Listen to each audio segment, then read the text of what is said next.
Microsoft is adding a pretty cool experimental new feature to the Xbox Series X, Xbox Series S, and probably even the Xbox One or Xbox One S, whatever you might have. If you have an Xbox that's playing current games or whatever, you're going to get this update. I talked a little bit the other day about an update that's improving speeds with the Xbox Series X and with the boot up and things like that. And now we're getting a feature that is something that I think was highly requested by a lot of gamers in the world. So one of the things that we get as fans nowadays with these consoles is constant updates and their improvements and things like that that are making things that much better. And for me personally, I find that to be I think something somewhat of a comfort as a gamer, because you know that even though things aren't perfect right now, that things definitely have a chance to be elevated to that next level at some point. And this is exactly what I'm talking about when this kind of thing happens. Now, first of all, like things like quick resume didn't exactly work amazingly well at launch, at least not for me. I know I get a lot of crap for saying that, but I love quick resume right now. But at launch, it was very lackluster and most things didn't work. And it still can be a little bit janky from time to time. And what I mean by that is I think single player games work perfectly fine. But even in a case like Forza Horizon 5, right, if you leave that quick resume on and you go back to your game, you're not connected to the Forza server, and your achievements, at least mine, my new achievements wouldn't pop until I closed out, rebooted the game, and came back into the game. So, it's not perfect. I think single player games, it works relatively well. I think with multiplayer games, maybe not as well, but still a cool feature. And, Microsoft has continued to make it better throughout the years. And, with these type of features that they're kind of implementing right now and paying attention to what the fans want, you got to love that. You got to say, hey, just tip the hat a little bit to them and say, thanks, Microsoft, because at the end of the day, what they're doing is paying attention to what we're asking for. Now, listen, this might be only for the skip ahead users or whatever right now, but eventually this stuff comes to all of us, and listen, I'm not at the top tier, the super skip ahead or whatever the hell it's called anymore, because back in the Xbox One X days,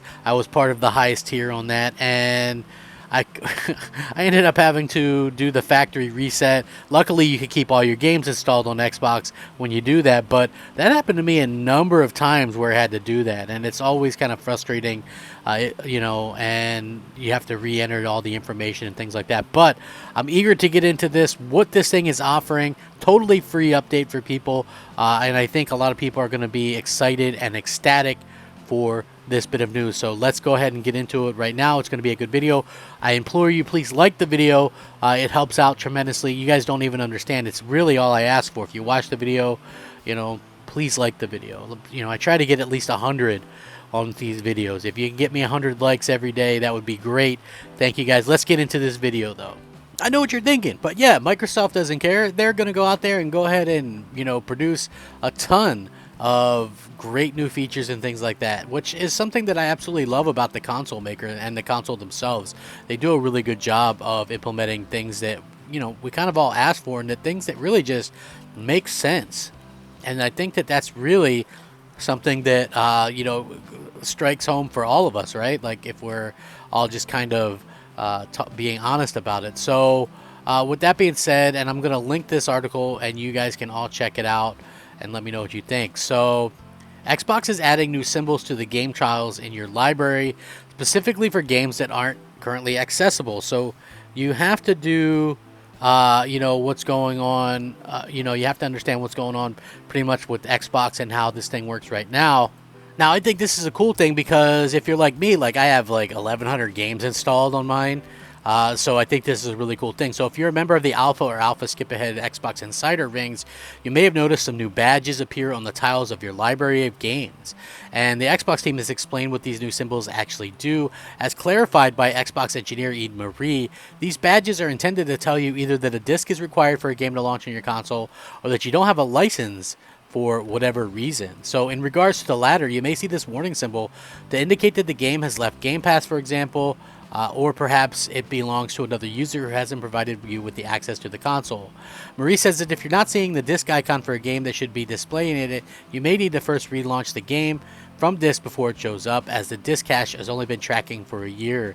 Expect a public release for this in the near future, but this was very interesting, and this is what she had to say about this. Xbox Alpha and Alpha Skip Ahead Insiders, today we're launching a new badges that will tell you if a game won't launch because a disc isn't inserted, or you don't have a license, or for other reasons, maybe a game left Game Pass, not signed in. She says in this screen, Resident Evil 3, and I will link all this so you can check it out, don't worry, and Resident Evil Resistant are disk installs where the disk isn't currently inserted. Rain on Your Parade previously left Game Pass, and Steep belongs to a user that isn't signed in, and this isn't their home Xbox. Please note that the disk cache has only been tracking for a year or so this does not survive a factory reset. You may need to relaunch from disk before you start seeing the missing disk badge for that game. For those of you who want to easily tell what games you still have installed that have left Game Pass, this may help. If you see any issues or incorrect badging, make sure you file bugs. So anyway, this is really cool because a lot of people do have stuff that maybe was installed off of Game Pass and the game is no longer in Game Pass, or it's a game that was a disc game. Like sometimes that happens to me. Like I'll try to launch a disc-based game that I didn't have the disc in for, and it's just one of those things that kind of comes about or whatever. But yeah, super interesting when this happens, and always love to get new features and things like that from Microsoft, and especially features that kind of just make sense and make things that much better and easier for everybody, and makes just things like just that much more amazing. So Microsoft seems really on the ball here, and I for one am saying, hey, bravo to them. It's fantastic. It's fantastic. So yeah, again, with that being said, I love the fact that Microsoft continually updates these things and lets us know on kind of what's happening, and obviously with Game Pass being implemented the way that it is right now, we continue to see things get better and better from them. And listen, I love the fact that they realize that people have at times hundreds of games installed, and this is going to make things that much easier. So a cool thing that maybe not everybody cares about, but at the end of the day, listen, I care about it. I'm sure a lot of you care about it, and like I said, I'm going to link this in the description, and you fine folks can definitely check this out pretty quickly, because I think that that's going to be the best way to do it. And I just really appreciate any feedback you guys can give me. I very much appreciate it, and I think the world of you guys. So like I said, if you guys do watch my content, perhaps consider leaving a like on the video, as it helps the video to be seen and it helps the channel to grow. Listen, I'm cutting back on the videos. My new schedule starts here very soon, in about a week and a half or something like that. So I'm not sure how many videos I'll be able to do, but I'm going to continue to try and do as many as I can when I can. But they're going to be, I'm hoping to do quality videos, so the amount that I do right now probably won't be the same amount that I do then, but it's going to be interesting to see how you guys react to it. So let me know what you guys think. I'm always open to some criticism, fair criticism, mind you. Thank you so much for watching. Rack 'em up, fact 'em up, crap gamer 'em up, crap gamer out.